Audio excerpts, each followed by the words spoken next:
રસ્તા પર ચાલતા કોઈ સીટી મારી દીધી, અથવા તો કોઈ અલગ રીતે છેડતી કરી દીધી, અથવા તો ઘરમાં તમારે ઘરેલું હિંસાનો સામનો કરવો પડે છે, અથવા તો ઓફિસમાં કોઈ કલીગ તમને પરેશાન કરી રહ્યો છે, અથવા કોઈએ સોશિયલ મીડિયા પર તમને તમારી અંગત પળોનો ફોટો અને વિડીયો વાયરલ કરવાની ધમકી આપી દીધી.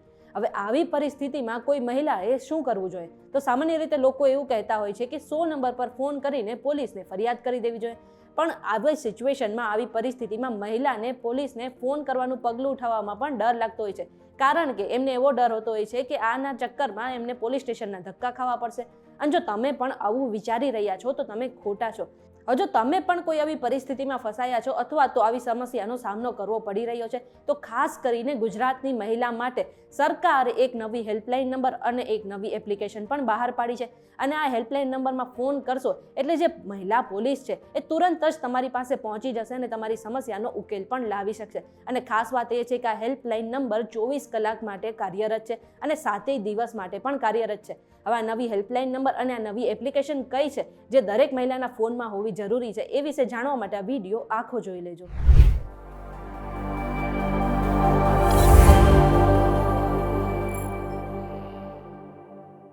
તમે આવી ગયા છો VTVGujarati.com પર. શોનું નામ છે ન્યૂઝ પ્લસ, તમારું નામ છે મેઘા. હવે એવું કહેવાય છે કે ગુજરાતમાં જે મહિલાઓ છે એ સૌથી વધારે સેફ છે. અને એટલું જ નહીં, ગુજરાતમાં મહિલાઓ સામે જે ક્રાઇમ રેટ છે એ પણ બીજા રાજ્યો કરતાં ઘણો ઓછો છે. અને આમ પણ જે ગુજરાત સરકાર છે એ આવી બાબતોમાં સૌથી પહેલાં જ બધી વસ્તુની પહેલ કરે છે. અને આવી જ પહેલ એટલે કે મહિલાઓ સામે જો કોઈ ઘરેલું હિંસા થતી હોય છે, અથવા તો મહિલાને કોઈ છેડતું હોય છે, અથવા તો બીજી કોઈ પણ પ્રકારની સમસ્યા જો મહિલાને થતી હોય છે ને, તો વર્ષો પહેલાં જ એક હેલ્પલાઇન નંબર અને એક એપ્લિકેશન બહાર પાડી દીધી હતી. અને આ એપ્લિકેશન ગુજરાતની દરેક મહિલાઓના ફોનમાં હોવી ખૂબ જ જરૂરી છે.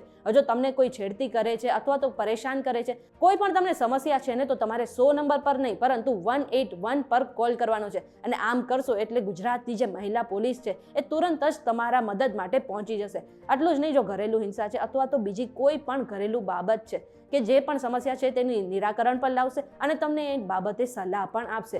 એટલા જ માટે એક એપ્લિકેશન પણ બહાર પાડી છે જેનું નામ છે 181 અભયમ મહિલા હેલ્પલાઇન.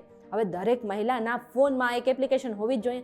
અથવા તો તમને જ્યારે પણ કોઈ ખતરો અનુભવાય કે કોઈ પણ ડર લાગે, કોઈ પણ સમસ્યા હોય કે કોઈ તમારો પીછો કરી રહ્યું હોય, કોઈ છેડતી કરી રહ્યું હોય, એ સમયે તમારે 181 પર કોલ કરીને બધી માહિતી આપવી પડશે. અને રજિસ્ટ્રેશન થયા બાદ જ જે પોલીસ છે એ તમારી મદદમાં આવી શકશે.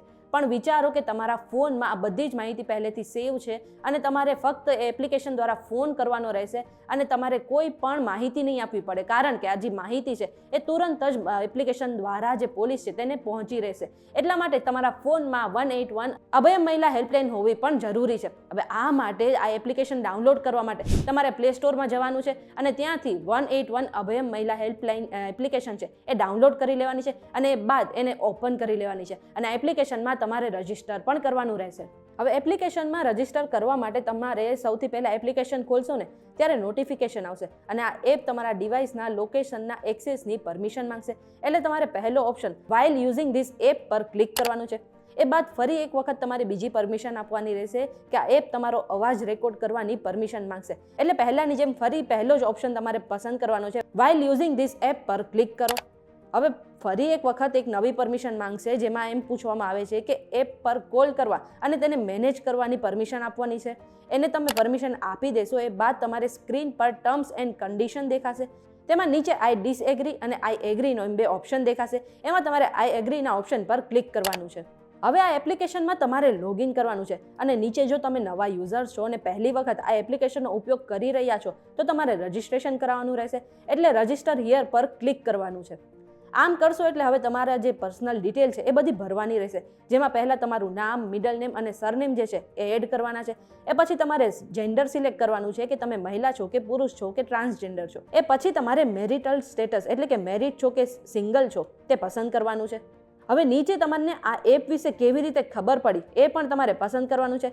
અને પછી તમારે ડેટ ઓફ બર્થ એટલે કે તમારી જે જન્મ તારીખ છે તેને એડ કરી લેવાની છે. તેની નીચે હવે તમારે તમારો નંબર એડ કરવાનો છે.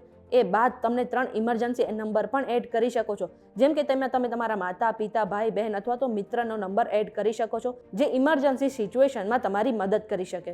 હવે આ જ પેજ પર નીચે તમને ડિસ્ટ્રિક્ટ એટલે કે જિલ્લો પસંદ કરવાનો છે. એ પછી તમે તમારું ગામ પણ સિલેક્ટ કરવાનું છે અને નીચે તમારું જે એડ્રેસ છે એ પણ એડ કરી દેવાનું છે. આટલું કરશો એટલે તમારા નંબર પર એક ઓટીપી આવશે અને તે ઓટીપીને એડ કરીને તમે આ એપ્લિકેશન પર રજીસ્ટર કરી શકો છો.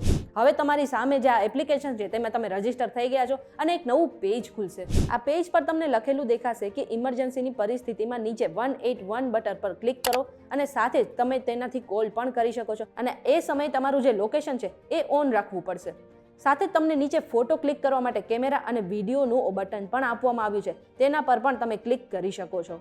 આ એપ્લિકેશનનો હેતુ રાજ્યમાં કોઈ પણ સ્થળે મુશ્કેલમાં ફસાયેલી યુવતી કે મહિલાની મદદ કરવાનો છે અને એ પણ વિનામૂલ્યે. એટલે કે તમે કોઈ પણ ચાર્જિસ વિના આ એપ્લિકેશનમાં જે 181નો નંબર આપેલો છે તેમાં ફોન કરી શકો છો અને તમારી સમસ્યાનું નિરાકરણ પણ લાવી શકો છો. એટલું જ નહીં, કોઈ મહિલા ફસાયેલી છે અને જો કોઈ પુરુષ પણ 181 પર ફોન કરે છે તો જે મહિલા પોલીસ છે એ તે જગ્યા પર પહોંચી જશે અને તે મહિલાની મદદ કરી દેશે. સાથે એવું પણ કહેવામાં આવ્યું છે કે આ એપ્લિકેશનમાં જેટલા પણ ડેટા રજીસ્ટર થયા છે એ બધા ગુપ્ત રાખવામાં આવશે અને તેની ઓળખ ક્યાંય પણ બહાર છતી નહીં થાય. અને તમારા મોબાઈલમાં 181 અભયમ હેલ્પલાઇન એપ પણ ડાઉનલોડ કરીને રાખો, જેથી કોઈ પણ ઇમરજન્સીની સ્થિતિમાં જો તમને રજીસ્ટર માટેનો સમય ના હોય તો તુરંત જ જે પોલીસ છે તમારી મદદે પહોંચી વળે.